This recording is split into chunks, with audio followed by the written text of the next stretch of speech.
Grade 5 GMRC First Summative Test for Term 1. Number 1. Alin sa sumusunod ang nagpapakita ng pagpapahalaga sa sariling buhay? A. Pagpupuyat araw-araw. B. Pagkain ng masustansyang pagkain. C. Pagkikipag-away sa kaklase. D. Pag-iwas sa pag-aaral. Ang tamang sagot ay letter B. Pagkain ng masustansyang pagkain. Number 2. Ano ang ibig sabihin ng dignidad? A. Halaga at karapatan ng bawat tao. B. Pagiging mas mayaman kaysa iba. C. Pagiging sikat sa paaralan. D. Pagkakaroon ng maraming gamit. Ang tamang sagot ay letter A. Halaga at karapatan ng bawat tao. Number 3. Bakit mahalaga ang pagiging masunurin sa magulang at nakatatanda? A. Upang maiwasan ang lahat ng gawain. B. Upang matutong gumalang at maging ligtas. C. Upang laging purihin ng kaibigan. D. Upang hindi na mag-isip para sa sarili. Ang tamang sagot ay letter B. Upang matutong gumalang at maging ligtas. Number 4. Alin ang halimbawa ng mabuting gawi sa paggamit ng teknolohiya? A. Pagbabahagi ng password. B. Panonood buong magdamag. C. Paggamit ng gadget ng may limitasyon. D. Pagpo-post ng masakit na salita. Ang tamang sagot ay letter C. Paggamit ng gadget ng may limitasyon. Number 5. Ano ang bullying? A. Pagpapahiram ng gamit. B. Paulit-ulit na pananakit o pang-aapis sa kapwa. C. Pagtulong sa kaklase. D. Pakikinig sa guro.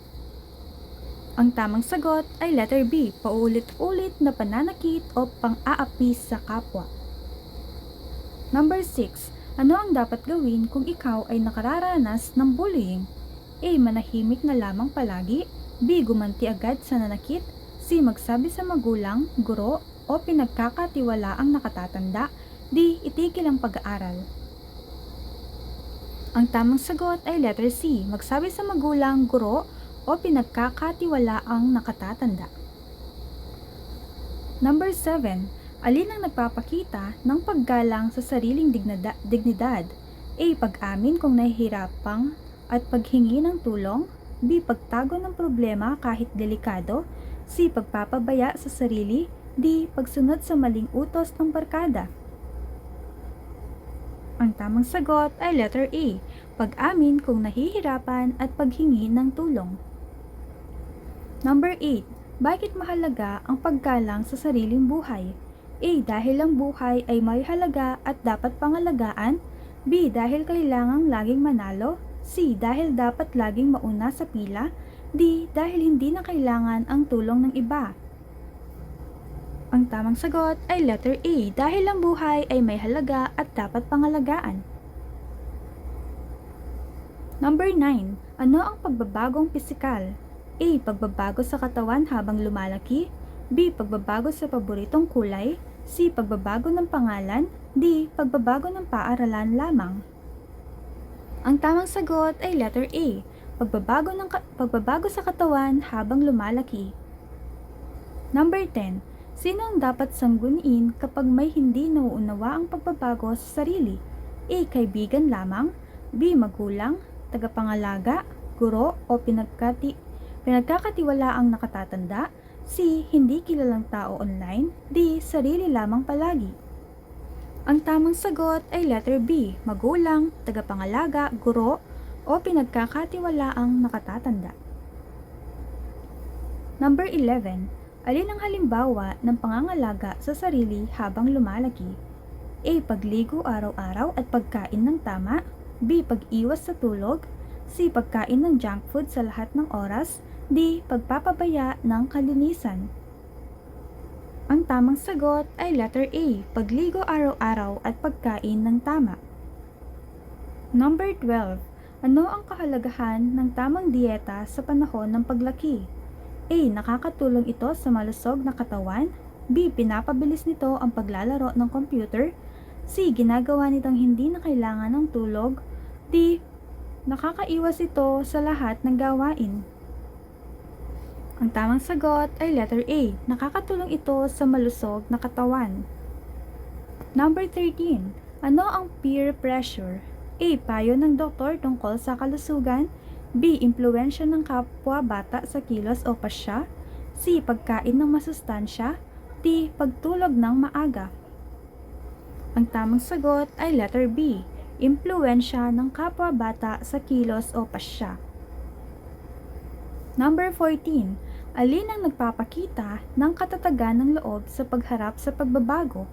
A. Tanggapin ang pagbabago at humingi ng gabay kung kailangan. B. Ikahiya ang sarili palagi. C. Iwasan ang lahat ng tao. D. Pagtawanan ang sarili at iba. Ang tamang sagot ay letter A. Tanggapin ang pagbabago at humingi ng gabay kung kailangan. Number 15. Ano ang pag-iimpok? A. Paggastos ng buong baon. B. Pagtatabi ng pera o resources para sa hinaharap. C. Pagbili ng lahat ng gusto. D. Panghihiram ng pera palagi. Ang tamang sagot ay letter B. Pagtatabi ng pera o resources para sa hinaharap. Number 16. Alin ang halimbawa ng pangangailangan? A. Pagkain. B. Laruan na uso. C. Dagdag na candy. D. Bagong laro sa cellphone. Ang tamang sagot ay letter A. Pagkain. Number 17. Alin ang halimbawa ng kagustuhan? A. Tubig.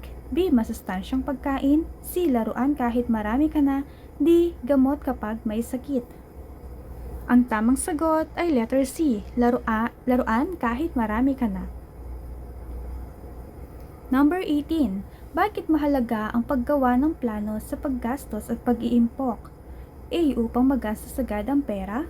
B. Upang maging maagap at handa sa pangangailangan. C. Upang maitago ang pera ng iba. D. Upang hindi na makinig sa magulang. Ang tamang sagot ay letter B. Upang maging maagap at handa sa pangangailangan. Number 19. Ano ang dapat gawin sa natitirang baon kung hindi naman ito kailangang gastusin? A. Itapon. B. Ipambili agad ng hindi kailangan. C. Itabi o ihulog sa alkansya. D. Ipagmayabang sa kaklase. Ang tamang sagot ay letter C. Itabi o ihulog sa alkansya. For last number 20, paano nakatutulong ang pagiging matapat sa pag-iimpok?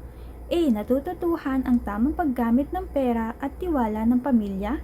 B. Mas madaling makapagsinungaling. C. Mas mabilis maubos ang pera. D. Hindi na kailangang magplano. Ang tamang sagot ay letter A. Natututuhan ng tamang paggamit ng pera at tiwala ng pamilya.